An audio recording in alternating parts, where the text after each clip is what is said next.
Hi, and welcome to the very first episode of a show that right now I'm just calling the Steve Ross Show. I'm Steve Ross.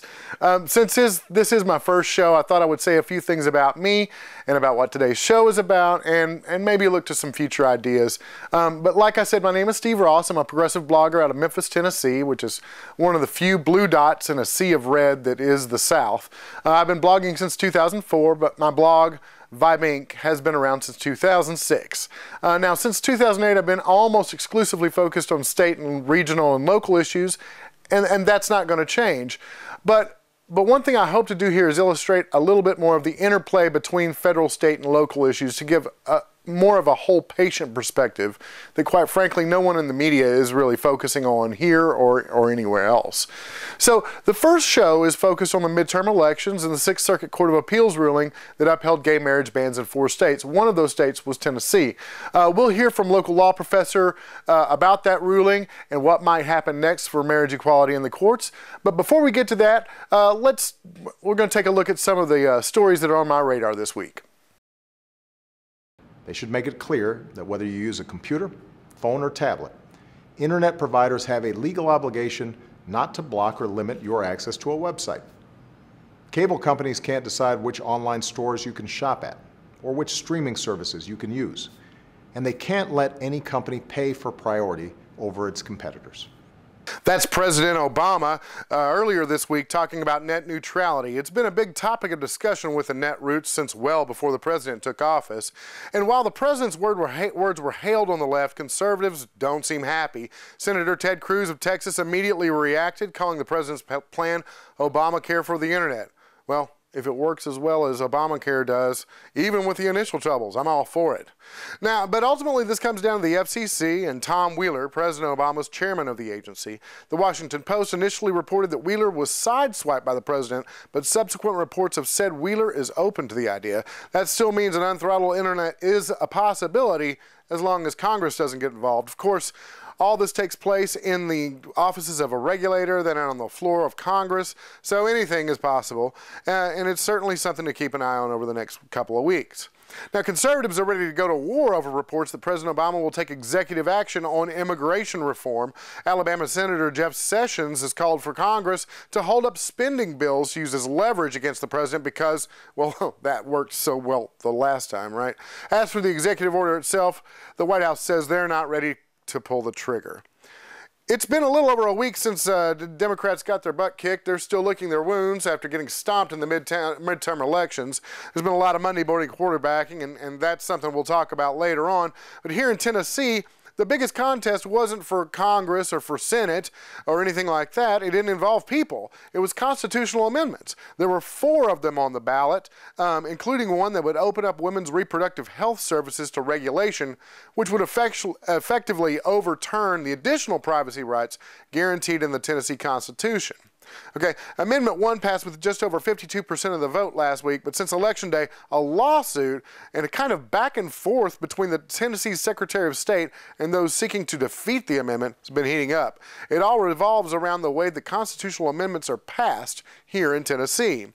There's 2 thresholds they have to cross. First, of course, they have to get a majority of the votes. I mean, that's kind of a no-brainer.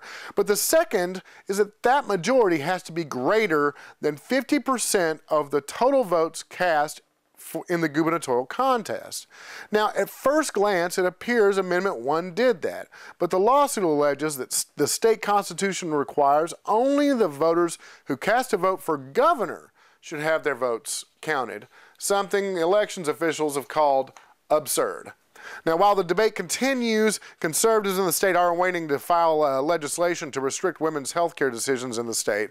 Tennessee House Speaker Beth Harwell filed 3 bills the day after the election seeking to restrict or regulate women's health services. Now, this is an issue that's near and dear to my heart, and we'll be following up on it as legislators head to Nashville to find out a way to further muck up the state. Finally, same-sex marriage has been in the headlines over the past week. First, Thursday of last week, the Sixth Circuit Court of Appeals upheld 4 states' gay marriage bans. The court is the first to diverge from 4 other circuit courts since the Supreme Court decided not to hear arguments on the case earlier this year. Then, earlier this week, Supreme Court Justice Sonia Sotomayor granted a hold on a ruling that found Kansas's gay marriage ban to be unconstitutional. That hold was lifted Thursday, making Kansas the 33rd state to allow same-sex unions. Still, with the Sixth Circuit Court ruling, there's a lot of work to be done for marriage equality in the U.S., and that work appears to be headed to the Supreme Court. So, to find out more about that, I sat down with former Shelby County Commissioner and University of Memphis law professor Steve Mulroy. I'm here with Steve Mulroy, former county commissioner, law professor at the University of Memphis, and all-around good guy. He's spent 8 years on the county commission. He was our progressive voice on the county commission. And we're going to talk today about the Sixth Circuit Court of Appeal ruling on the 4 states that were seeking to overturn their same-sex marriage bans.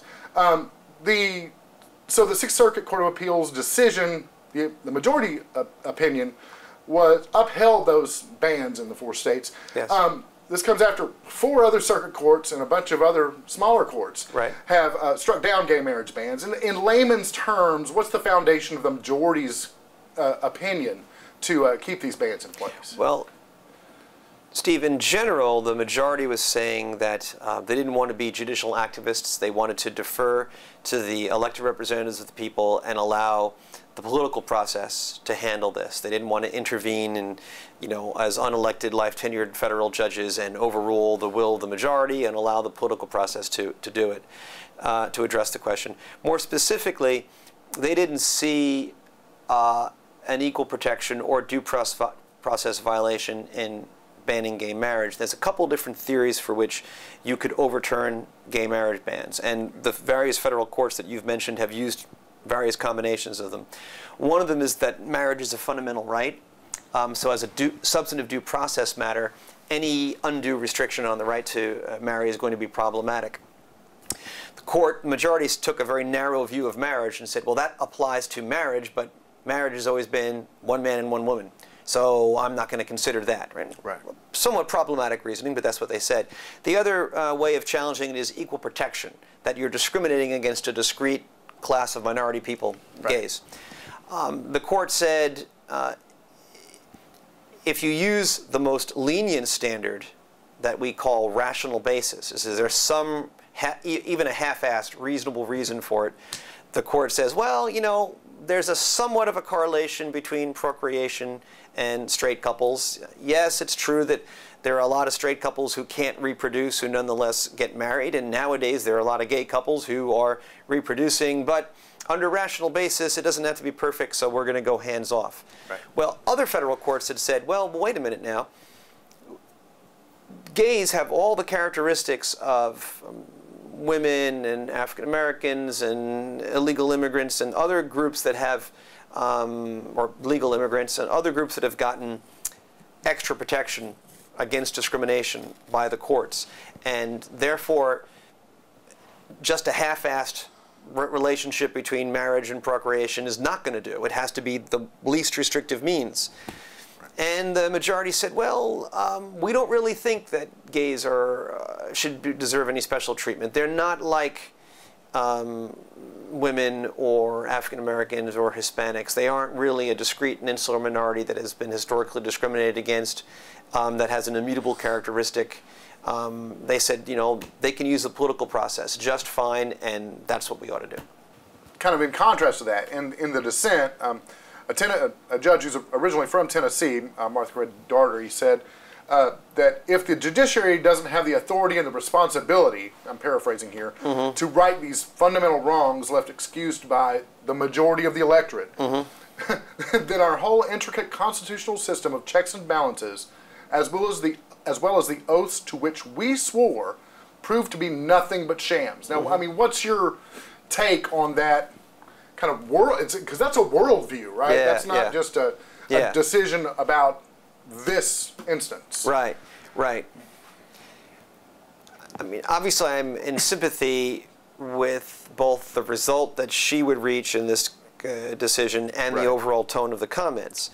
Right. To be fair, you know, depending on the issue, progressives might root for judicial restraint or less restraint, right? So when it came to upholding Obamacare, we wanted the judges to defer to the judgment of the legislature. When it came to upholding the Voting Rights Act, we wanted the judges to defer to the, you know, judgment of Congress, right? So I'm not saying that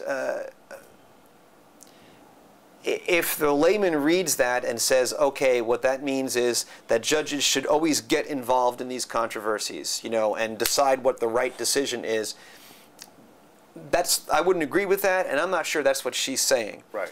But I think I can go along with the sentiment she's stated there, because traditionally, and this goes back to your comment about the Warren Court, when it's discrimination against a put-upon minority that doesn't have the power and doesn't have the influence, that's particularly when the court has always said, wait a minute, we need to intervene, because sometimes the majority just overrides the rights of discriminating against minorities, and that's really where we need to get involved. Right.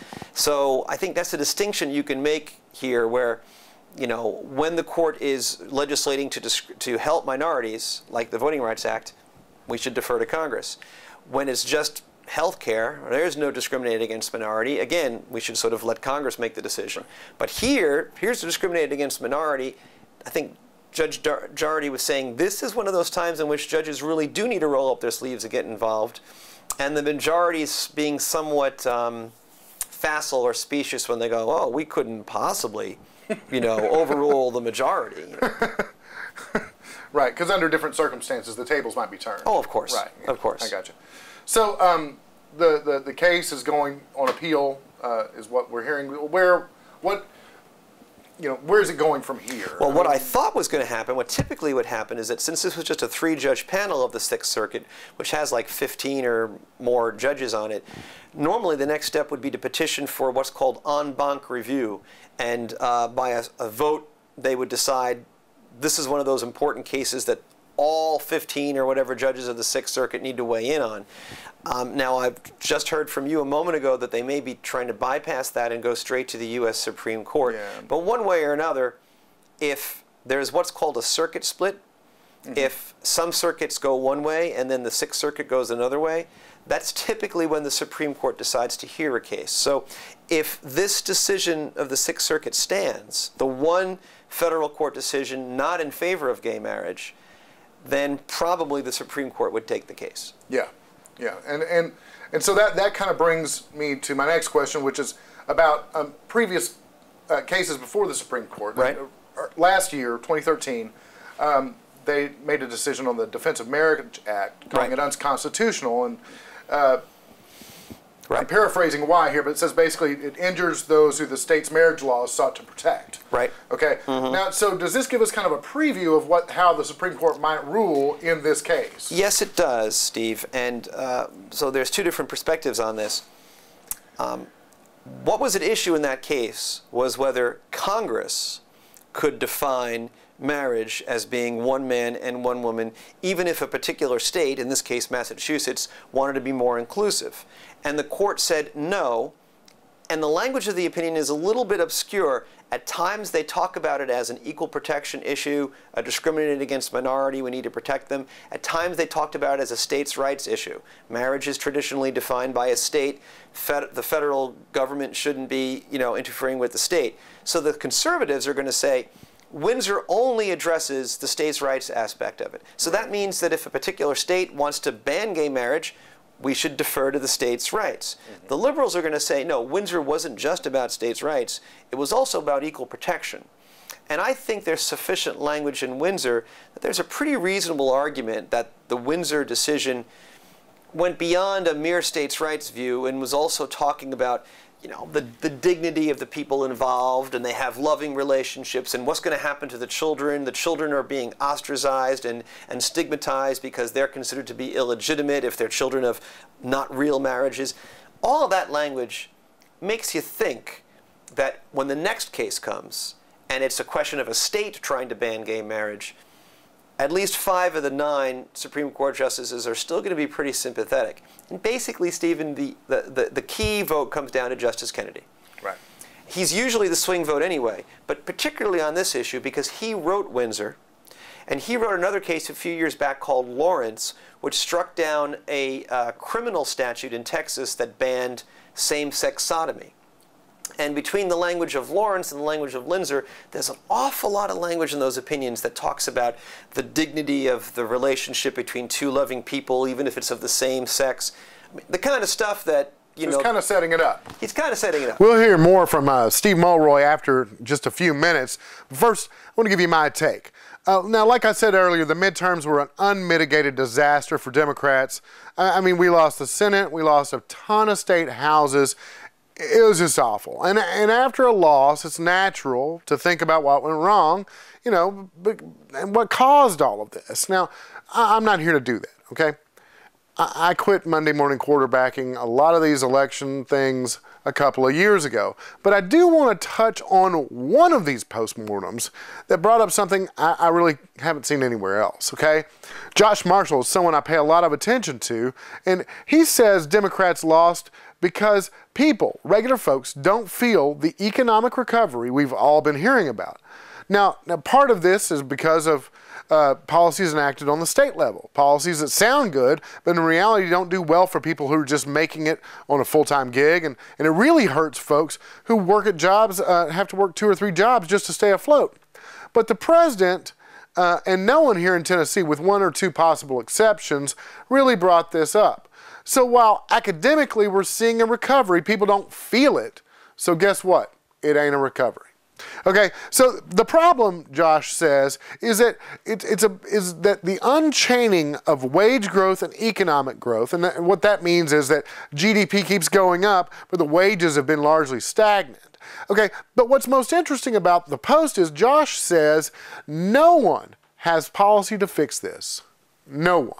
Okay, and that's where I have to part company with him, because Democrats absolutely do have the policy to get this done, but we have to talk about it more and in a less egg-headed way. Okay, Joe Sixpack doesn't know what income inequality is. It might as well be quantum physics. Okay, but working to diminish income inequality is the one way to get wages and the GDP back in line with each other and start rebuilding the middle class, which is something we all want to do.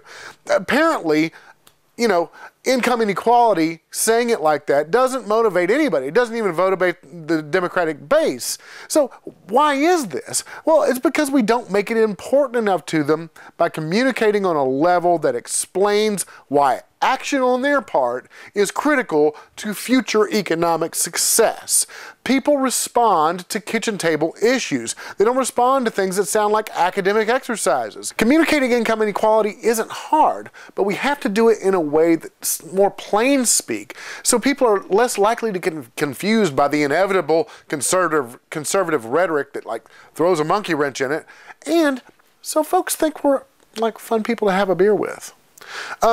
What's more, we have to stop worrying about companies and some rich dude going galt when we talk about our policy ideas that will ultimately make people's lives better, because you know, these guys aren't really going to do it. They're bluffing. Let's be honest. Okay, so we have to completely buy in, right? We have to completely buy in for Americans to start buying in, rather than just congratulating ourselves over good numbers and pretending like these other problems aren't real, because they are. And with states like Tennessee, which are loaded with conservatives in the state house, you know, they're trying to beat back all of these ideas. And we need to call them out on it. Instead of tap dancing with Tennessee Governor Bill Haslam on Medicaid expansion or whatever else, something that would absolutely help 300,000 Tennesseans immediately. President Obama needs to call them out for hurting their physical and economic health by waiting on this decision. And so do Democrats all over the spectrum, from the local level all the way up to the federal level. And to his credit, our local congressman here, Steve Cohen, has been doing that. And I hope more people in the Shelby County area and across the state of Tennessee decide to do that. But the point is, by tying these state and federal issues together and showing people how state governments that are led by Republicans are effectively thwarting the best efforts of a Democratic president and congressional Democrats to help them succeed economically throughout their lives. When you tie those things together and paint that picture for them, you immediately give people a reason to get off their butt and vote. It's called federalizing elections, and Republicans have been doing it very well in local governments and state governments since the 80s, and it's time we started doing it too. I mean, look, is that going to solve everything in all of these red states with gerrymandered districts and everything? Well, probably not. But it's one way we can avoid another catastrophe like this past 2014 election. And that's my take. Feel free to leave your comments, share your take in the comments. Now we're going to continue on with our discussion about the federal courts with former Shelby County Commissioner and University of Memphis law professor Steve Mulroy. It's kind of interesting but there's this constant tension, especially yes. in the past 30 or 40 years yes. with the court. There's this grand legacy of the Warren Court and some of the decisions that kind of defined that era in the Supreme Court. And then you have kind of a pretty dramatic shift over, I guess, starting probably with Berger and then into Rehnquist. Mm-hmm. Yeah. From more of a states' rights or more kind of conservative kind of view on things. Right. So, and then in the political process, you've got politicians talking about activist judges all right. the time and bringing that kind of into the political process. So it seems that there's this divided kind between the legacy of the Warren Court and maybe courts like that in the past. I'm not a, you know, right, right. But the legacy of the Warren Court and then the subsequent courts that followed. Sure.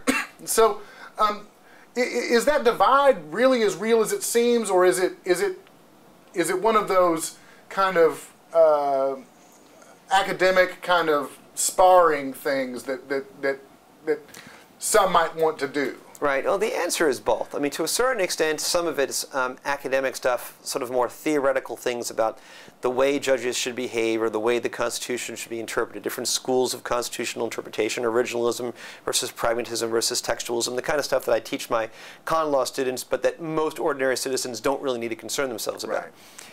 But there's no denying that not perfectly, but roughly tracks with political considerations, right? So right. the Republican appointees tend to be in one direction and the Democratic appointees tend to be in another direction. And so what we're basically talking about from the Warren Court onward are, for want of a better term, liberal justices who are more going to sympathize with the need for judges to intervene to protect the little guy. So the consumers against corporations, discriminate against minorities versus the majority, the rights of the accused in criminal justice trials versus the rights of the state, et cetera, et cetera. And then conservative judges who are on the opposite side of all those and who are more sympathetic to states versus the federal government, more sympathetic to corporations and the unique rights of corporations. We see that in Citizens United, where the conservatives right. say corporations have the same free speech rights and campaign finance as you or I. Right? And the liberals saying that's crazy. Right. So yes, so it's been a divide that tracks the political divide. It isn't perfect a match, but there's a correlation right. from the 60s onward. Right. Okay, great. So let's just talk about the federal judiciary as a general statement. You know, one of the legacies of every president, but especially two-term presidents, is that mm-hmm. they get to make play a big role in shaping mm-hmm. the federal judiciary. Right now, there are 64 vacancies in the federal court. I believe President Obama has appointed around 280 justices. Judges. Judges. Mm-hmm. Is it wrong to say justice? Justices normally refers to the Supreme Court. Oh, okay. Groovy. Well, then there you go. I learned something. Mm-hmm. So about 280 judges. A report by the federal bar says that this is putting a strain, the 64 openings, and at times it's been more. At one right. point, I believe maybe 2 years ago, maybe when we were in the sequester yes. foolishness, there were 100, 120 openings right. at once. Right. And I can see, even if there are 3,000 judges, right. I'm not sure that there's that many, but if there are 3,000 judges, losing that large of a percentage of. Especially in certain jurisdictions where there may be more than a couple of vacancies, and in a higher than average docket, the backlog can get really, really long. Right. I mean, and I was looking at the office of the courts online. There are some positions that are still open from 2005. It's kind of interesting. That is crazy. To me, that there have been two presidents that could have appointed someone to those, and for whatever reason, they either haven't been appointed or it hasn't made it through the Senate. Right. Which, in the wake of the midterm elections, that's going to get a lot more challenging, right? Sure. And both politically and practically. So, what kind of, what are we looking at? I mean, do you see this kind of, do you see the number of openings growing over the next 2 years? Right. Well, unfortunately, that might very well be the case. The key question here is who controls the Senate. Right. And you need only a simple majority to confirm a judge. Now, the Senate does have these arcane rules called holds, even an anonymous hold. So a single senator can anonymously put a hold on a nomination and then hold it up indefinitely. So it's bad enough even when the Democrats are in charge of the Senate, you've got a Democratic president, there's still a delay. And the statistics you were just citing, I think, prove the point that although for many, many decades now the Senate has been more political in confirming and less deferential to the president, I think this Senate in the last few years has been even rougher on President Obama than other Senates have in the past. Right. But that's only likely, it's not likely to improve. If anything, it's going to get worse now that the Republicans are in charge of the Senate. Sure. I think that's unfortunate for any number of reasons, including the fact that at the end of the day, the vast majority of cases that federal judges deal with are not highly politicized cases. They're just people who need their cases done and who shouldn't have to be waiting for years for their cases to be resolved. Who knows what's going to happen? President Obama still has 2 more years to fill some vacancies. I cross my fingers, basically. Yeah. Right now, he's sitting about almost 100 fewer than Clinton, than the Clinton years, and about the same with the W. Bush years. So, but he has made big strides in diversifying the court. A recent article in the New Yorker magazine says that 42 of Obama's appointments have gone to women. 36 have gone to minorities, but he does lag behind. I mean, do you think that these efforts to diversify the federal bench, while this is something that I think we all want our court system to kind of look like us, right? Do you think it's also kind of created some gridlock? I don't know. I like to think that's not the case. Look, I haven't done an exhaustive study of this, and so there might be data that could answer this question that we don't have. Sure. But from my own personal experience with the federal judicial nomination system and President Obama, they can move pretty expeditiously, and there's no shortage of candidates, female, male, people of color, white people. Right. And so getting the nominees getting the potential nominees to the White House and then having the White House make a decision can happen relatively expeditiously. Right. The backlog is in the Senate. Well, I guess, and that's really what I was saying, is this kind of diversity in the Senate slowing things down? Because we have not a very diverse Senate, right? I see. Well, I suppose that's possible. It's hard to tease out the different motivations. I mean, it could be, you might be right, but on the other hand, I wouldn't be a bit surprised even if all of the nominations for President Obama were white males. If they were liberal white males, if they were Democratic white males, I could see, Republicans in the Senate putting their anonymous holds on them if they were too liberal or whatever. Right. So, I would think that partisanship is the big driver here, but, possibly diversity could be playing a role. So before the midterm elections, I started seeing this, I guess, around mid-August. There was this kind of internet meme asking Supreme Court Justice Ruth Bader Ginsburg to resign because of her age. Now, she's 81, okay? there are 4 other justices that are over 75, or 4 total justices. They're, let's see, Scalia, Kennedy, and Breyer, along with Ginsburg, are all over the age of 75. But none of those guys, obviously Scalia and Kennedy are Republican appointees, Reagan appointees. They're going to probably hold on and hoping for a Republican president. Right, in 2016 or 17, right? And then Ginsburg and Breyer are Clinton appointees, right? It was kind of interesting to me that Breyer, who's 76, and some might say near the end of one's life expectancy for a person of that age, wasn't mentioned in this at all. And it was just kind of struck me as interesting. Yeah, I mean, I understand Ginsburg is 5 years older than Breyer, okay?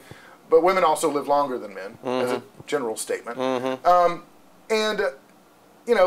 So I guess first question is, what's your take on strategic retirements like this? And then secondly, do you think that some kind of, I don't know, I've talked to several people who feel like there was some kind of gender bias in targeting Ginsburg rather than saying to both of them. That's interesting. Yeah. Yeah. Well, the idea of saying to both of them, you should both consider a strategic retirement makes sense, because you're going to increase your chances of getting somebody to retire if you talk to, all the viable candidates. So I think you raise a good point. I hadn't really thought about the gender bias element. I mean, that might have played a role. It's kind of hard to say. I do know that in general, strategic retirement has a lot to commend it, because you never know what the next presidential election is going to be. But it's a highly personalized decision, and I don't want to be the one to have that conversation with the Supreme Court justice saying you really ought to stop. Now. Right. I do think that either one of them ever seriously contemplate the idea of strategic retirement, to allow the replacement to be nominated by President Obama while we still know for sure who's in the White House, they better do it soon. Right. Because if they wait until the last year of Obama's presidency, I wouldn't put it past this Senate to deliberately stall the confirmation and not confirm anyone, hoping that the next president will be a Republican. Right. Well, that's the first show. I hope you enjoyed it. Please let me know what you think about the show in the comments. This is my first go around, and there's a big learning curve. And so, be nice. Also, if you have a story idea, feel free to let me know about it. Next time, we're going to focus, go a little bit more in depth on the Amendment 1 issue here that just passed in Tennessee and what that means for women's health care. So until then, thanks for watching, and I'll see you next time.